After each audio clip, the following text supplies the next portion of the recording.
여기 한 50대 남성은 지난 2017년 평택에 막 지어지기 시작했던 대형 건물 내 상가 2개 호실을 분양받게 됩니다. 당시 그가 계약한 전용 면적 14평 남짓한 1층 상가의 분양가는 8억 9천만 원이었고 전용 26평짜리 2층 상가의 분양가는 6억 4천만 원이었죠. 이후 건물이 완공된 2019년 그는 남은 잔금을 지불해야 했지만 당시 돈이 부족했던 이 남성은 해당 상가 2곳을 담보로 잡고 제2금융권에서 약 9억 원을 대출받아 남은 잔금을 치르게 됩니다. 그렇게 소유권 이전까지 마친 이 50대 남성은 이제 임차인만 얼른 구해지면 그 임차인에게 받는 월세로 다달이 대출이자를 갚고 안정적인 수익을 얻으며 몇 년 뒤에는 시세 차익까지 볼 기대를 했을 겁니다. 하지만 그를 기다리고 있던 건 참혹한 현실이었죠. 오늘 저 여우대장이 나와 있는 이곳은 수도권 남부 끝자락에 위치한 도시 평택입니다. 과거 이곳 평택은 논밭과 비닐하우스가 전부였던 한적한 시골 마을에 불과했지만 2010년대에 들어서면서 삼성전자 반도체 공장과 미군 기지 이전, 고덕 국제신도시 개발이 본격화되며 천지개벽 수준으로 변화했고 지금은 이렇게 번듯한 도시의 모습을 갖추게 되었습니다. 당시 엄청난 호재들을 등에 업었던 평택의 부동산 가격은 무서울 정도로 폭등하기 시작했고 한때 평택은 제2의 판교라고 불리며 투자 열기가 뜨거웠죠. 그러나 이런 과거의 기대와는 달리 지금 평택은 끝없는 몰락의 길을 걷고 있습니다. 이곳은 평택시 비전동에 자리 잡은 평택 가로수길 센트럴돔이라는 연면적 13,000평, 지하 2층부터 지상 3층 규모의 대형 아케이드 상가입니다. 이곳은 센트럴돔이라는 이름대로 건물 중앙광장에는 거대한 돔 천장이 자리 잡고 있고 이 중앙광장을 중심으로 5가지의 테마거리와 440개의 상가들이 펼쳐져 있습니다.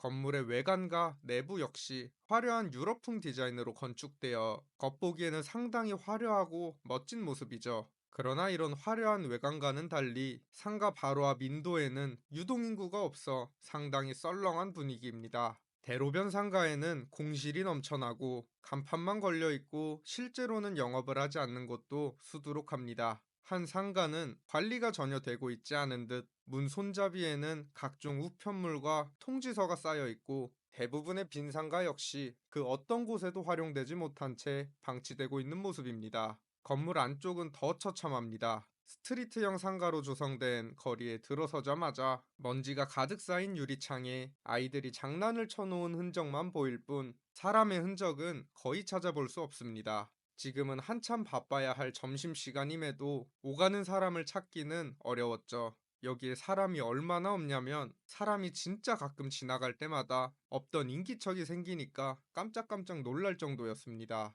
거리 양쪽으로 늘어선 상가들은 대부분 텅 비어 있고 거리 중앙에 자리 잡은 작은 점포들도 운영 중인 곳을 찾을 수가 없습니다. 상권의 주요 입구, 에스컬레이터 바로 옆, 중앙광장 근처 등 상권의 핵심 위치조차 텅텅 비어 있는 매우 심각한 상황이죠. 제가 여기를 2시간 정도 촬영을 했는데 상가 내부에서 마주친 사람은 정말 손에 꼽을 정도였습니다.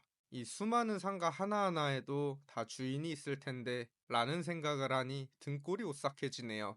현재 이곳의 전용 11평짜리 1층 상가는 일정 기간 임대료를 받지 않는 렌트프리 조건을 내걸고 보증금 500만 원에 월세 50만 원 수준으로 임차인을 구하고 있지만 단기간에 이 수많은 공실을 다 채우는 것은 사실상 불가능에 가까워 보입니다. 현재 이 일대 매물로 나온 상가만 800개가 넘기 때문이죠. 그래도 나름 대로변에 자리 잡아 차량 접근성이 좋고 규모도 크고 주변에 아파트가 많음에도 불구하고 이곳이 이렇게 무너지고 있는 이유는 사실 명확합니다. 바로 과도하게 비쌌던 분양가와 과잉 공급 문제 때문입니다. 과거 이곳은 평택시 최초, 최고, 최대라는 자극적인 문구와 연 7%에 달하는 임대 수익률을 올릴 수 있다라며 대대적인 분양 홍보가 진행되었는데 당시 1층 상가는 무려 10억 원에 가까운 가격으로 팔려나가기도 했죠. 이렇게 이 상가를 비싼 가격에 분양받은 사람들은 당연히 높은 임대료를 기대했겠지만 이 일대 상가가 한꺼번에 너무 많이 공급되면서 이곳의 평균 임대료는 급격히 하락하기 시작했습니다.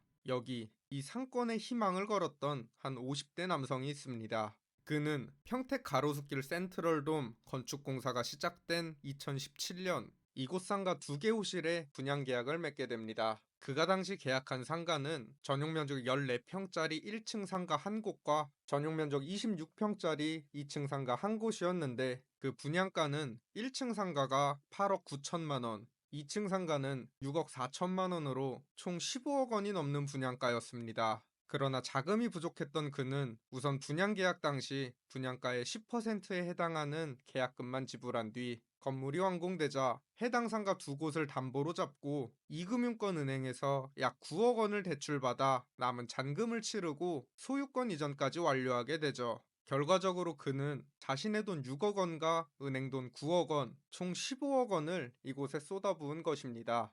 이제 이 50대 남성은 자신의 계획대로 임차인만 얼른 구해지면 다달이 들어오는 월세로 대출을 갚고 안정적인 수익을 올리며 몇 년 뒤 시세 차익까지 얻을 수 있을 거라 믿었을 겁니다. 그러나 이곳에는 그와 비슷한 생각을 가지고 무리한 대출을 받은 사람들이 한둘이 아니었고 얼마 지나지 않아 대출이자와 관리비를 내야 한다는 부담이 몰려오면서 이들 사이에서는 임차인을 구하기 위한 보이지 않는 경쟁이 시작되었습니다. 하지만 이후 임차인이 생각보다 너무 구해지지 않자 다들 조금씩 임대료를 낮추기 시작했고 여기서 더 시간이 지나자 그제서야 발등에 불이 떨어진 수분양자들은 이미 임대 수익은 포기한 채 어떻게든 대출이자라도 감당하기 위해 노력했지만 이마저도 쉽지 않았죠. 설령 운 좋게 임차인을 구했다 하더라도 이미 거기서 받는 임대료로는 대출이자조차 감당하지 못하는 경우가 많았고 그렇게 많은 사람들이 무너지고 맙니다.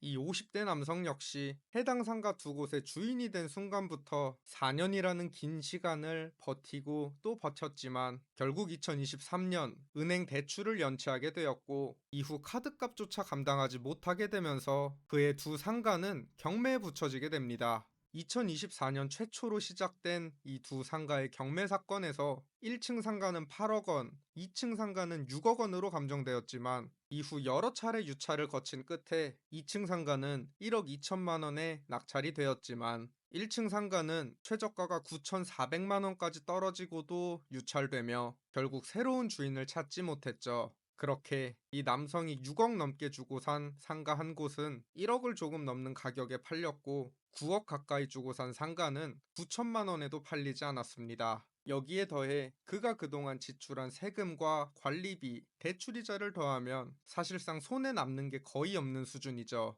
그렇게 이 50대 남성이 이곳에 쏟아부은 15억이라는 돈은 그야말로 눈 녹듯이 사라지게 되었습니다. 정말 안타깝지만 그는 앞으로 과거 본인이 했던 선택을 후회하며 수억 원의 빚을 감당해야 할 것입니다.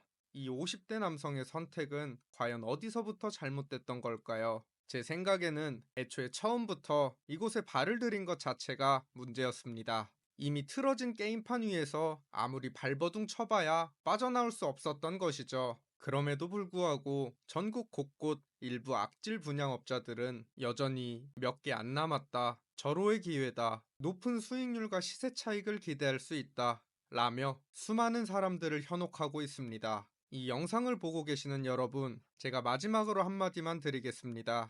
본인이 잘 모르는 분야는 아예 하지 않는 것이 최선이고, 그래도 굳이 하고 싶다면 최대한 여러 사람의 의견을 들어보고 충분한 검토를 거쳐 현명한 결정을 내리시길 바랍니다. 구독과 좋아요, 알림 설정은 영상 제작에 큰 힘이 됩니다. 지금까지 여우대장이었습니다.